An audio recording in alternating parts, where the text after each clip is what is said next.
चलिए दोस्तों, सबसे पहले तो आपका बहुत बहुत स्वागत है हमारे ट्यूशन प्लेटफॉर्म पे। तो मैं आपको एक सरप्राइज़ के बारे में बता देता हूँ जो अनअकैडमी प्लान कर रही है नॉन टेक और रेलवे एग्जाम्स हैं। बहुत ही अच्छे सरप्राइजेज हैं।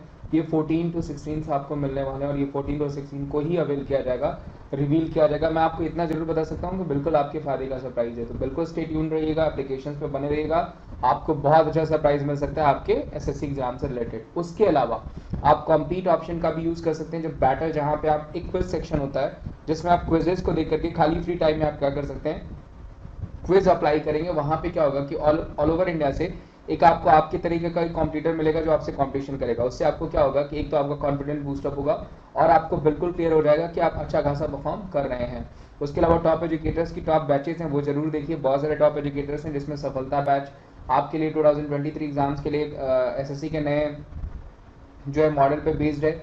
उसके अलावा शिखर बैच हो गया, उसके अलावा लक्ष्य बैच हो गया, उसके अलावा complete batch of general studies हो गया, उसके अलावा एमटीएस बैच हो गया टारगेट 2022-23 के लिए। ये बैच भी आपको जो है कि 17 तारीख से शुरू हो जाएगा।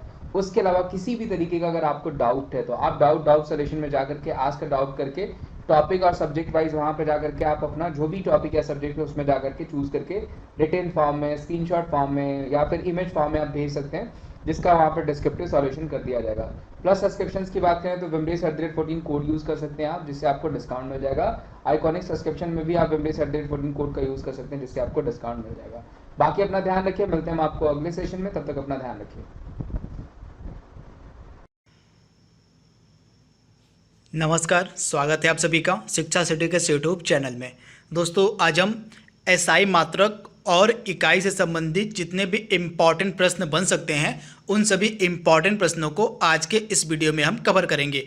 दोस्तों, यह जो एसआई मात्रक और इकाई का टॉपिक है, यह भौतिक विज्ञान का एक मोस्ट इम्पॉर्टेंट टॉपिक है। इस टॉपिक से लगभग प्रति वर्ष सभी प्रकार की परीक्षाओं में 1 से 2 प्रश्न पूछे जाते हैं। तो इस वीडियो में उन सभी इम्पॉर्टेंट प्रश्नों को कवर कराया गया है जो प्रीवियस ईयर के एग्जाम्स में पूछे गए हैं एसआई मात्रक और इकाई से रिलेटेड। तो चलिए वीडियो को स्टार्ट करते हैं और देख लेते हैं कि कौन कौन से इम्पॉर्टेंट प्रश्नों को इस वीडियो में सम्मिलित किया गया है। पहला प्रश्न हमारा है, शक्ति का मात्रक निम्नलिखित में से क्या होता है? तो शक्ति का मात्रक क्या होता है? तो इसका राइट आंसर आपको मिलेगा ऑप्शन बी में, यानी कि वॉट होता है शक्ति का मात्रक। तो आप इसे याद रखिएगा, शक्ति का मात्रक होता है वॉट, यानी जो ऑप्शन इसका बी है हमारा बिल्कुल सही। आप इसे याद रखिएगा, ये मोस्ट इंपॉर्टेंट है। इसके बाद अगला इंपॉर्टेंट प्रश्न हमारा है, बल का मात्रक क्या होता है? यानी फोर्स का मात्रक यहाँ पे आपसे पूछा जा रहा है। तो फोर्स का मात्रक होता है न्यूटन। तो आप इसे याद रखिएगा, फोर्स का मात्रक होता है न्यूटन, यानी ऑप्शन इसका बी है बिल्कुल सही। फोर्स का जो मात्रक होता है, बल का मात्रक होता है, वो होता है न्यूटन। अगला इंपॉर्टेंट प्रश्न हमारा है, कार्य का एसआई मात्रक यहाँ पे आपसे पूछा, कार्य का मात्रक क्या होता है? तो कार्य का मात्रक क्या होता है? तो जूल, यानी ऑप्शन ए इसका बिल्कुल सही है। कार्य का मात्रक आपका होता है जूल, यानी ऑप्शन इसका ए बिल्कुल सही है। अगला हमारा है, प्रकाश वर्ष किसकी इकाई होती है? तो प्रकाश वर्ष किसकी इकाई होती है? तो दूरी की, यानी ऑप्शन इसका ए हमारा बिल्कुल सही हो जाएगा। जो प्रकाश वर्ष होता है यह दूरी की इकाई होती है। तो आप इसे याद रखिएगा। तथा प्रकाश द्वारा एक वर्ष में तय की गई दूरी को हम एक प्रकाश वर्ष कहते हैं। आप याद रखिएगा, प्रकाश द्वारा यानी लाइट के द्वारा एक साल में जितने डिस्टेंस कवर की जाती है उस डिस्टेंस को हम कहते हैं एक प्रकाश वर्ष, यानी कि 1 लाइट ईयर। तो आप इसे याद रखिएगा, प्रकाश द्वारा एक वर्ष में तय की गई दूरी को हम एक प्रकाश वर्ष कहते हैं। तो आप इसे याद रखिएगा। तथा एक प्रकाश वर्ष कितने के बराबर होता है? तो एक प्रकाश वर्ष बराबर होता है 9.46 गुणे 10⁻15 मीटर। तो इसे भी आप याद रखिएगा, कई बार एग्जाम में पूछा गया है कि एक प्रकाश वर्ष कितने के बराबर होता है। तो आपका राइट आंसर हो जाएगा 9.46 गुणे 10⁻15 मीटर। तो आप इसे याद रखिएगा। तथा यह जो प्रकाश वर्ष है यह दूरी का इकाई होता है। अगला इंपॉर्टेंट प्रश्न हमारा है, प्रकाश वर्ष क्या होता है? तो जैसे कि मैंने आपको बताया, प्रकाश वर्ष है प्रकाश द्वारा एक वर्ष में चली गई दूरी। तो आप इसे याद रखिएगा, एक वर्ष में प्रकाश के द्वारा तय की गई दूरी को हम एक प्रकाश वर्ष कहते हैं। तो इसका राइट आंसर हो जाएगा ऑप्शन सी, यानी प्रकाश द्वारा एक वर्ष में चली गई दूरी। तो ऑप्शन सी इसका बिल्कुल सही है। पारसेक निम्नलिखित में से किसका मात्रक होता है? तो पारसेक किसका मात्रक होता है? तो इसका राइट आंसर आपका हो जाएगा पारसेक होता है आपका दूरी का मात्रक। तो आप इसे याद देखिएगा, जो पारसेक होता है यह भी दूरी का मात्रक होता है। तो आप इसे याद देखिएगा, खगोलीय पिंडों की जो दूरी है वह पारसेक में मापी जाती है। तो इसे आप याद रखिएगा, दो खगोलीय पिंडों की जो दूरी है उसको व्यक्त करने के लिए पारसेक का इस्तेमाल किया जाता है। तो आप इसे याद रखिएगा। तथा एक पारसेक कितने के बराबर होता है? तो 1 पारसेक इक्वल टू आपका हो जाएगा 3 × 10 के घाटे 16 मीटर। तो इसे भी आप याद रखिएगा, एक पारसेक कितने के बराबर होता है? 3 × 10 के घाते 16 मीटर के। तो आप इसे याद रखिएगा। तथा पारसेक का जो इस्तेमाल है खगोलीय पिंडों की दूरी ज्ञात करने के लिए किया जाता है। तो आप इसे याद रखिएगा। अगला इंपॉर्टेंट प्रश्न हमारा है, एम्पियर मापने की इकाई होती है, मतलब एम्पियर में क्या मापा जाता है? सुपर इंपॉर्टेंट प्रश्न।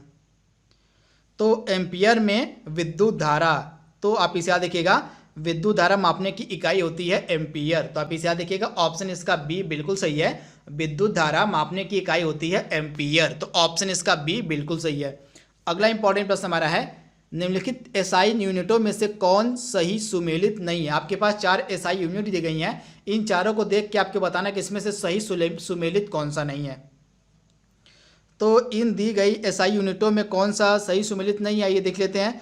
तो सबसे पहले बात करते हैं पहले ऑप्शन की, कार्य। कार्य का एसआई मात्रक क्या होता है? तो कार्य का आपका एसआई मात्रक होता है जूल। तो ये बिल्कुल सही है। द्रव्यमान का किग्रा हो जाएगा। दाब का एसआई मात्रक डाइन, ये बिल्कुल गलत है। और बल का न्यूटन यहाँ पे होता है। तो दाब का एसआई मात्रक आपका क्या होता है? तो आप याद रखिएगा, दाब का आपका एसआई मात्रक हो जाएगा पास्कल। क्या होता है? तो दाब का जो एसआई मात्रक होता है यहाँ पे पास्कल होता है, न कि डाइन होता है। डाइन जो होता है, डाइन सीजीएस मात्रक होता है। जो दाब का सीजीएस मात्रक होता है वह डाइन होता है। तो आप इसे यह जो डाइन होता है यह बल का सीजीएस मात्रक होता है। याद रखिएगा, जो डाइन होता है यह बल का सीजीएस मात्रक होता है। वहीं दाब का एसआई मात्रक आपको मिलेगा पास्कल। कार्य का जूल हो गया। और द्रव्यमान का केजी यानी किग्रा हो गया, यानी किलोग्राम हो गया। और उसके बाद बल का एसआई मात्रक होता है न्यूटन। यहाँ पे न्यूटन होगा, आप याद रखिएगा। इसके बाद अगला इंपॉर्टेंट प्रश्न हमारा है, निम्नलिखित में से कौन सा सही सुमेलित नहीं है? आपके पास 4 ऑप्शन दिए गए हैं। इन 4 ऑप्शनों में से आपको देख के बताना कि इसमें से सही सुमेलित कौन सा नहीं है। तो आइए देख लेते हैं। तो नॉट के बराबर क्या दिया गया है? जहाज की चाल की माप। तो आप याद देखिएगा, जहाज की चाल की जो माप है वह नॉट में मापी जाती है। तो इसका राइट आंसर पहला बिल्कुल सही है। दूसरा क्या है? नॉटिकल मील, नौ संचालन में प्रयुक्त होता है। तो नॉटिकल मील जो होता है इसका जो प्रयोग नौ संचालन में प्रयुक्त दूरी की इकाई जो होती है वह नॉटिकल मील में नापी जाती है। तो आप इसे देखिए, दूसरा ऑप्शन हमारा बिल्कुल सही है। उसके बाद एंगस्ट्रॉम क्या होता है? तो प्रकाश के तरंग दैर्ध्य की इकाई होती है एंगस्ट्रॉम, यह भी बिल्कुल सही है। चौथा ऑप्शन हमारा क्या कह रहा है? प्रकाश वर्ष, समय मापन की इकाई, जो कि बिल्कुल गलत है। मैंने आपको बताया था प्रकाश वर्ष जो होता है समय मापन की नहीं बल्कि दूरी मापन की इकाई होती है। तो आप इसे याद रखिएगा, प्रकाश वर्ष का संबंध किससे होता है? दूरी मापने से। तो आप इसे याद रखिएगा। इस तरह जो ऑप्शन डी है वह सही सुमेलित नहीं है, बाकी तीनों सही सुमेलित हैं। अगला इंपॉर्टेंट प्रश्न हमारा है, 1 हॉर्स पावर में कितने वॉट होते हैं? तो 1 हॉर्स पावर में कितने वॉट होते हैं? तो 1 हॉर्स पावर में आपको मिलेगा 746 वॉट। तो आप इसे याद देखिएगा, 1 हॉर्स पावर में आपको मिलेगा कितना? तो 746 वॉट। यानी ऑप्शन जो इसका सी है हमारा बिल्कुल सही है। अगला इंपॉर्टेंट प्रश्न हमारा है, जूल ऊर्जा से उसी प्रकार संबंधित है जैसे पास्कल। तो आप बताइए, जिस प्रकार ऊर्जा का संबंध जूल से है उसी प्रकार पास्कल का संबंध निम्नलिखित में से किससे है? तो पास्कल का संबंध निम्नलिखित में से किससे है? तो इसका राइट आंसर आपका हो जाएगा दबाव से। यानी जो दबाव है वह पास्कल में मापा जाता है। तो आप इसे याद रखिएगा, ऑप्शन इसका बी बिल्कुल सही हो जाएगा। पास्कल का संबंध होता है दबाव से। किससे? तो पास्कल का संबंध आपको मिलेगा दबाव से। तो आप इसे याद रखिएगा। इसके बाद अगला इंपॉर्टेंट प्रश्न हमारा है, निम्नलिखित में से कौन सी ऊष्मा की इकाई नहीं है? सुपर इंपॉर्टेंट प्रश्न। तो इसमें से ऊष्मा की इकाई कौन सी नहीं है? तो आइए देख लेते हैं। इसमें कैलोरी जो है उष्मा मतलब इकाई होती है उष्मा की, उसके बाद किलो कैलोरी भी उष्मा की इकाई होती है, उसके बाद किलो जूल भी जो है उष्मा की इकाई होती है, परंतु जो वॉट है यह उष्मा की इकाई नहीं होती है। तो इस तरह से ऑप्शन जो हमारा डी है बिल्कुल सही हो जाएगा। जो वॉट होता है यह उष्मा की इकाई नहीं होती है। जो वॉट है यह शक्ति की यानी कि पावर की इकाई होती है, तो इसे भी आप याद रखिएगा। बाकी जो तीनों हैं ये उष्मा की इकाई हैं। अगला इंपॉर्टेंट हमारा है 1 किलोमीटर दूरी का तात्पर्य है, आपको बताना है कि 1 किलोमीटर इक्वल टू कितना होता है। तो 1 किलोमीटर कितने के बराबर होता है, तो 1000 सेंटीमीटर के, आप याद रखिएगा 1 किलोमीटर कितने के बराबर होता है, तो 1000 सेंटीमीटर के, यानी ऑप्शन इसका बी है हमारा बिल्कुल सही। अगला इंपॉर्टेंट प्रश्न हमारा है पारिस्थितिकी दाब यानी कि एटमॉस्फेरिक प्रेशर की इकाई निम्नलिखित में से क्या है।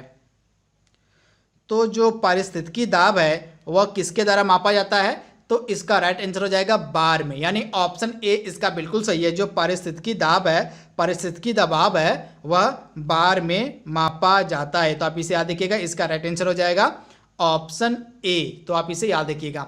अगला हमारा है तेल का एक बैरल निम्न में से कितने के बराबर होता है। तो तेल का जो एक बैरल होता है, आप याद रखिएगा तेल का जो एक बैरल होता है वह कितने के बराबर होता है, तो 159 लीटर के। तो आप इसे याद रखिएगा तेल का जो एक बैरल होता है वह 159 लीटर के बराबर होता है, यानी ऑप्शन जो इसका बी है हमारा बिल्कुल सही, आप इसे याद रखिएगा। वहीं एक बैरल इक्वल टू मैं अगर आपको बताऊं यूएस में, तो एक बैरल कितने के बराबर होता है, तो जो एक बैरल होता है यह 42 यूएस गैलन के बराबर होता है। इसे भी आप याद रखिएगा, एक बैरल जो होता है यह 42 यूएस गैलन के बराबर होता है। वहीं लीटर की अगर हम बात करें तो एक बैरल कितने के बराबर होता है, तो 159 लीटर के। तो इसे भी आप याद रखिएगा, ये भी कई बार एग्जाम में पूछा गया है। अगला इंपॉर्टेंट प्रश्न हमारा है लंबाई की सबसे न्यूनतम इकाई क्या होती है। तो इसमें से लंबाई की सबसे न्यूनतम इकाई क्या होगी, तो फर्मी मीटर जो होता है वह लंबाई की सबसे न्यूनतम इकाई होती है। तो आप इसे याद देखिएगा, एक फर्मी मीटर इक्वल टू हो जाएगा आपका 10 के घाते -15 मीटर। कितना, तो 10 के घाते -15 मीटर होता है किसके बराबर, तो एक फर्मी मीटर के बराबर। तो अब इसे याद देखिए, कोई हम अगर 1 माइक्रोन की बात करें तो 1 माइक्रोन कितने के बराबर होता है, तो 10 के घाते -6 मीटर। और 1 नैनोमीटर की अगर बात करें तो 1 नैनोमीटर में होता है 10 के घाते -9 मीटर। तो इसे भी आप याद रखिएगा, इसमें से जो फर्मी मीटर है वह लंबाई की सबसे न्यूनतम इकाई है। अगला इंपॉर्टेंट प्रश्न हमारा है क्यूसेक में क्या मापा जाता है, सुपर इंपॉर्टेंट प्रश्न। तो क्यूसेक में क्या मापा जाता है, तो जल प्रवाह की जो दर है वह क्यूसेक में मापी जाती है। तो आप इसे याद रखिएगा, जो जल प्रवाह की मतलब जल का जो बहाव होता है, जल के बहाव की जो दर होती है वह क्यूसेक में मापी जाती है। तो इसका राइट आंसर आपको मिलेगा ऑप्शन सी में, जल का बहाव। अगला इंपॉर्टेंट प्रश्न हमारा है निम्नांकित में से कौन एक वायुमंडल के ओजोन परत की मोटाई नापने वाली इकाई है। तो ओजोन परत की जो मोटाई है वह किसके द्वारा मापी जाती है, तो डॉप्सन के द्वारा। किसके द्वारा, डॉप्सन के द्वारा जो है ओजोन परत की मोटाई मापी जाती है। तो आप इसे याद रखिएगा, ऑप्शन जो इसका बी है हमारा बिल्कुल सही है, डॉप्सन के द्वारा। अगला प्रश्न हमारा है निम्नलिखित में से कौन एक सही सुमेलित नहीं है।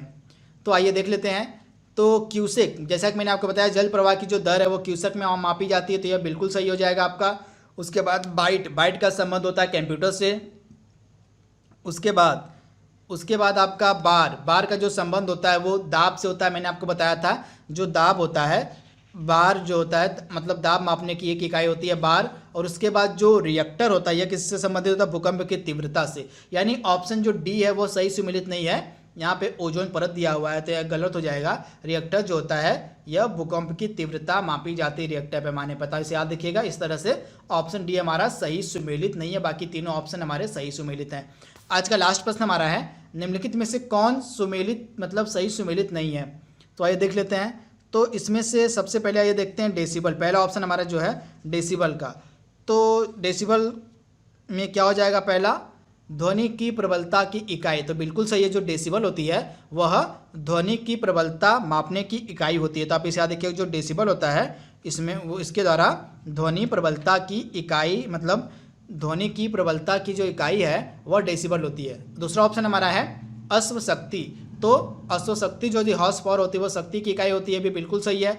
और उसके बाद समुद्री मील, तो समुद्री मील क्या होता है, नौ संचालन में दूरी की इकाई। इसका क्या हो जाएगा, नौ संचालन में दूरी की जो इकाई है वह समुद्री मील हो जाएगा।